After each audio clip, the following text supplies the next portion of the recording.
সন্ধ্যায় অতিথি আপ্যায়নের জন্য দারুণ একটা পাকোড়ার রেসিপি নিয়ে আসলাম।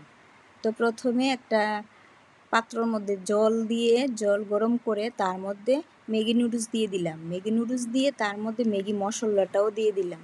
দিয়ে সিদ্ধ করে একদম জলটা শুকিয়ে নিব।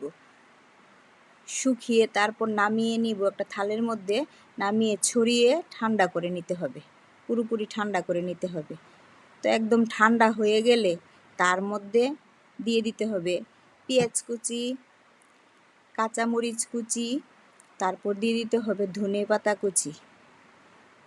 সব কিছু আপনারা আন্দাজ মতো দিবেন। এখানে আমি একটা ম্যাগি নুডলস নিয়েছি, তার আন্দাজে দিয়েছি। তারপর দিয়ে দিব এটার মধ্যে একটু কর্নফ্লাওয়ার আর একটা ডিম ভেঙে একটি ডিম দিয়ে দিব। দিয়ে সব কিছু একসাথে ভালো করে মেখে নিতে হবে।